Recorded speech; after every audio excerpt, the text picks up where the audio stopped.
They say not to judge a book by its cover, but in the case of Europa, I'd honestly encourage it. What appears on the surface to be an exploration of a vividly realized, brightly colored Studio Ghibli-esque world is in fact exactly that. One might realistically call this a quote-unquote cozy game for its lack of true stakes and minimalistic gameplay, but let's be real. That word has become so overused in the indie gaming lexicon that its broadness fails to tell you much about a game at all.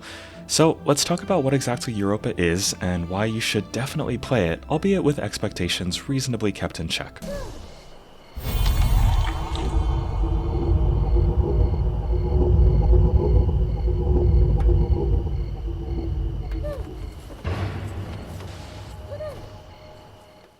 First though, a request. If you enjoy this video and want to support honest and passionate indie gaming coverage, don't forget to like and subscribe, as well as consider checking out our Patreon, where you can net cool perks like access to our fabulous Discord community and free games depending on your membership tier. Your new indie gaming community awaits. Europa takes place in an indefinitely distant future where a self-evolving AI has terraformed Jupiter's titular moon into a lush, vibrant paradise. You play as Z, an android setting out to learn more about Europa's development and ultimately where all the humans have gone. The story of Europa unfolds less through its gameplay and mechanics and more through journal entries you'll collect as you follow bright yellow beacons throughout each level. It's one of a few collectibles the game has you chasing, but easily its most compelling one, because perhaps I set my expectations of Europa's story a bit low for some reason, but what's here is a remarkably well-written and expertly voiced memoir of a father looking to impart knowledge of this world upon his son. Without spoiling anything, I'll say that while the father-son relationship at its core doesn't carry much emotional weight, its existence as a parable for mankind's place in nature does a great job of being poignant without ever becoming heavy-handed. While the opening pages of the journal didn't exactly grab me, the more I listened to its impassioned narration and learned about the world I was exploring and my role in it, the more eager I became to discover what became of Europa's inhabitants and why I'm seemingly on my own.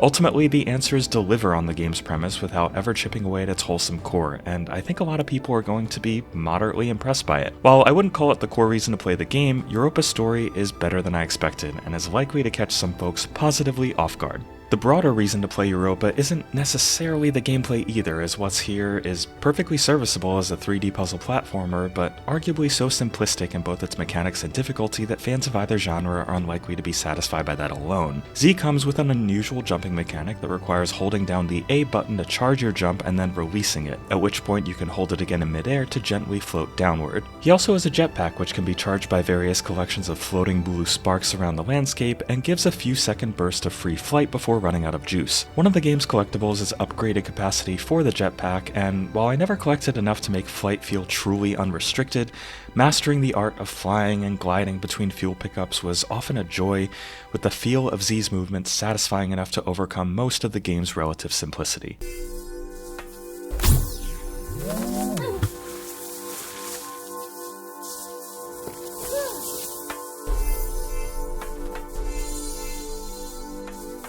While there's nothing in the way of combat in Europa, nor in my opinion should there be, there are traditional puzzles and platforming elements throughout Z's journey. You'll occasionally have to jump in between blocks that flicker in and out of existence, move other blocks in a particular orientation that opens a door, or find collectibles around a semi-open environment to allow access to the next major area. But as I mentioned, none of this is primed to give your noggin's logic or reflex capabilities much of a workout. You can't die, just be momentarily stunned by environmental hazards or hostile Europan life forms, and I won't say any single puzzle required the slightest bit of pondering between discovery and execution. This is okay though, as Europa's purpose isn't to challenge you, but to keep you visually and emotionally engaged throughout its brief but well-earned 4-hour runtime. Indeed, Europa's DNA most closely resembles that of calming exploration games like Journey, Abzu, and Omno, with Omno probably being its closest direct analog. The free-flowing movement in and of itself makes Europa feel satisfying to play. Not only will you jump and glide and fly your way through its stunning landscapes, but also slide down grassy hills and use your jetpack to coast along the ground even after it runs out of fuel. The feeling of Europa's movement makes the act of playing it a calming, meditative experience, and one whose purity of purpose transcends other other quote-unquote cozy titles that mainly give you a lot of busy work to do. And just enough variety is thrown in on the gameplay front, between the aforementioned switch flipping, block jumping, and occasional hostile fauna you'll need to avoid or find the kill switch for, that its simplicity never becomes a liability. You're always being given something different to do and moving on from it before it gets tiresome. With that said, there are elements of the experience that can occasionally break immersion or butt heads with the calming feeling of it all. Many of Europa's environments appear as wide open plains begging to be thoroughly explored. And while casual exploration does yield journal pages, jetpack upgrades, and green crystals that don't seem to exist for any reason other than as a collectible, the actual explorable area is often more an illusion than not. Tread too far from the game's main path and intense gusts of wind will suddenly force you back onto it. I don't think this is necessarily a problem, after all, Journey did literally the exact same thing, but I found myself occasionally disappointed when I was looking around the play area and not finding much reason to stick around. The comparison to Journey or Abzu is worth hammering home a little more, actually, because there are occasions when the line between inspiration and imitation in Europa becomes a bit blurred. There are at least a few sequences in the game that feel so near identical to analogous sequences from Journey and Abzu that I started to wonder whether the developer was deliberately giving a nod to the games that inspired them or just borrowing ideas without really building on them.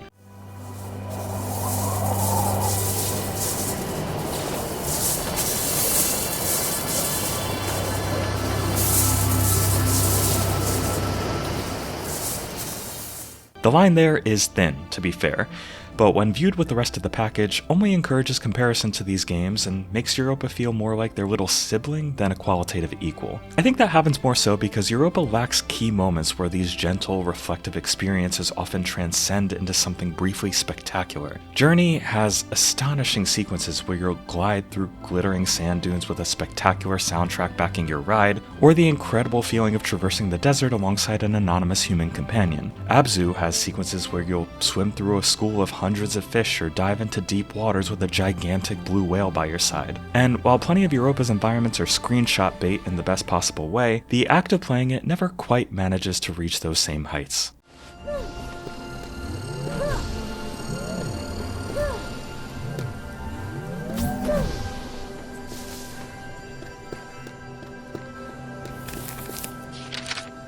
Look at the gardeners. Let's call a spade though. Europa's visuals are absolutely stunning to behold. Its bright, lively presentation evokes a Studio Ghibli vibe in the same way Mika and the Witch's Mountain did a couple months back, and I'd honestly say Europa nails that vibe even more. It's impossible to be stressed out while sliding through its sunlit grassy plains or gliding through wind tunnels as the world around you chirps and sways with life. And it's a testament to the value of a gorgeous art style over technical complexity too, because it runs like a dream on the Steam Deck, even managing to maintain a solid 90 FPS on medium settings, at least in the opening areas that I tested. While I won't call its soundtrack quite as memorable as its visual presentation, it deserves plenty of credit as well for being a well-constructed complement to the artistic spectacle at play. Ultimately, while none of its singular pieces deviate much from the template of easy, cozy puzzle platformers, Europa manages to feel more than the sum of its parts due to a compelling narrative, absolutely stunning art design, and tactful pacing that mixes up mechanics enough to prevent them from getting stale. It's not a game you're likely to spend much time with once the credits roll, but it does exactly what it sets out to do with confidence and style. As many of you know, we at I Dream of Indie Games don't want to reduce games to a number and instead follow a rating system granting bronze, silver, or gold genie lamps of approval to games that are good,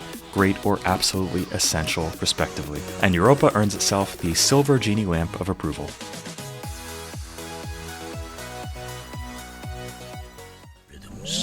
If we don't learn from them, I fear we will be in for a struggle.